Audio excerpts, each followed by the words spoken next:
Bonjour à tous, je suis ravie de vous retrouver aujourd'hui dans cette nouvelle vidéo. Aujourd'hui on se retrouve pour une vidéo recette et aussi bilan capillaire puisqu'on a tous changé chez nous à la maison de routine capillaire. Donc on va parler, la recette concernera ce petit shampoing solide là que j'ai confectionné spécialement pour ma fille. Donc c'est un shampoing qui est adapté surtout pour les petits, enfin pour les enfants, qui n'est pas agressif pour les enfants. Je vais vous expliquer ça tout de suite pour la suite de la vidéo.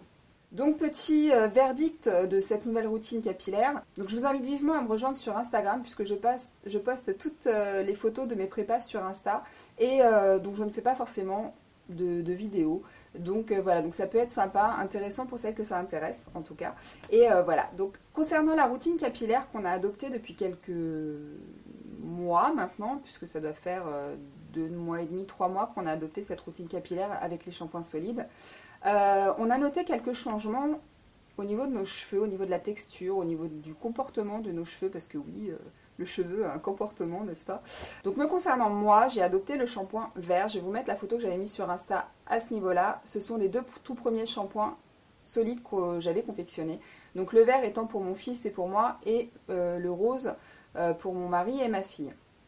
Donc me concernant, j'ai noté certains changements, certains qui m'ont plu, d'autres qui m'ont déplu, mais j'ai réussi à modifier tout ça et à faire en sorte que ça me convienne un peu plus à ce jour. Les changements positifs, j'ai trouvé que mon cheveu était beaucoup plus sain, beaucoup plus fort, beaucoup plus brillant, beaucoup plus souple en adoptant ce shampoing-là, ce type de shampoing-là. Et je perds beaucoup moins mes cheveux qu'auparavant. C'est-à-dire que même quand je suis fatiguée, je perds beaucoup moins mes cheveux, au grand bonheur de ces messieurs qui ne retrouvent plus un cheveu dans la baignoire, ou très peu par rapport à ce que c'était avant. Et donc voilà, donc ça j'ai trouvé ça très bien, très bénéfique. Bref, je trouve que j'ai... Bon, je vais pas vous dire que j'ai jamais eu d'aussi jolis cheveux, puisque bon, ça dépend aussi des périodes, de l'état de santé, de la manière dont on mange, etc. Il y a plein de facteurs qui entrent en compte. Mais en tout cas, voilà, je n'ai trouvé que des côtés bénéfiques à tout ça. Le point positif que j'ai trouvé pour mes cheveux, ça a été que j'ai trouvé qu'ils les asséchaient légèrement. Il faut savoir que quand vous adoptez le naturel pour vos cheveux, ou en tout cas ce type de shampoing solide, vos cheveux n'ont plus tous les composants qu'il y a dans les shampoings du commerce, vos cheveux ne les ont plus. Du coup, ils retrouvent une espèce de nature naturelle, si je puis m'exprimer ainsi. C'est-à-dire, voilà, il n'y a plus tous ces composants, tous ces trucs-là qu'on a habituellement dans le commerce. Donc voilà, effectivement, ça change quand même beaucoup de choses. J'ai trouvé finalement que j'avais pas un cheveu que gras, contrairement à ce que je pensais avant. Et j'ai à mi-hauteur les cheveux relativement secs. Pas abîmés forcément, mais secs. Donc ce que j'ai trouvé après mes recherches, c'est qu'il faut effectivement faire des bains d'huile quand on adopte ce type de routine-là.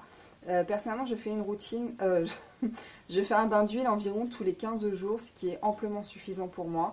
Et je n'en mets pas sur tous les cheveux, je prends simplement à mi-hauteur jusqu'aux pointes et je laisse poser un après-midi entier ou alors 2-3 heures, ça dépend du temps que j'ai devant moi, mais ça se laisse poser quand même un certain temps de façon à ce que le cheveu s'imprègne de tout ça.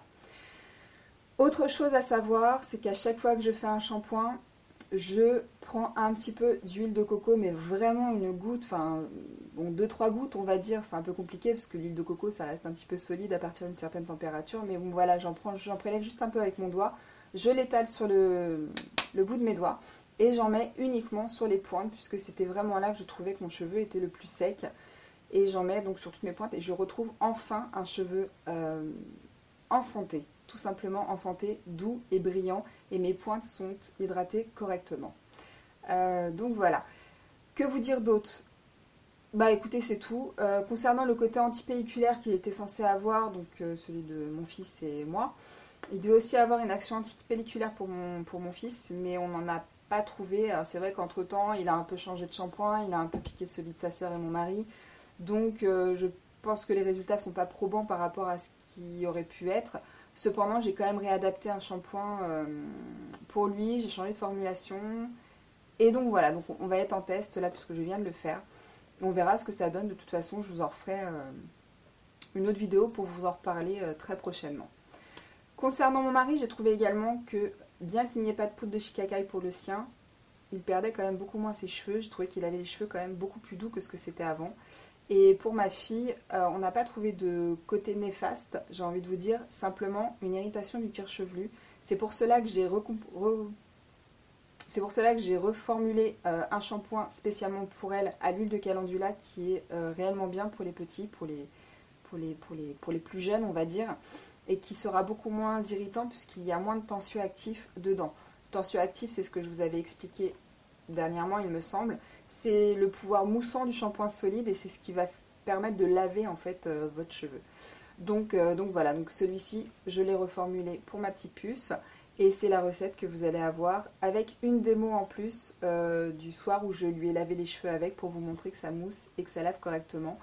Alors on peut avoir l'impression, une fois qu'on rince nos cheveux, pour celles qui connaissent ou pas, donc celles qui connaissent, dites-moi en commentaire si vous avez eu le même souci. C'est-à-dire qu'on peut avoir l'impression que le cheveu va être très rêche et plein de nœuds. Cependant, c'est pas du tout le cas. Une fois qu'ils sont secs, il n'y a plus de nœuds. Il n'y a plus de nœuds quoi en fait. J'ai pas de problème avec ma gamine, je lui mets plus de pchit sur les cheveux pour démêler. Son cheveu est totalement fait, sain uniquement avec le shampoing solide. Me concernant, j'ai trouvé quand même qu'il y avait des nœuds, beaucoup plus que pour ma fille. Donc effectivement, du coup j'ai adopté autre chose, mais ça je prévois de faire une vidéo uniquement pour ce petit objet-là qui finalement me sauve la vie au jour d'aujourd'hui. Je suis vraiment ravie d'avoir trouvé cet engin-là. On en reparlera plus tard. En attendant, je laisse place donc à la recette et à la démo avec le lavage de cheveux de ma petite puce. Et je vous fais de gros bisous. N'oubliez pas de me rejoindre sur les autres réseaux sociaux. Je vous dis à très vite pour une prochaine vidéo. Ciao!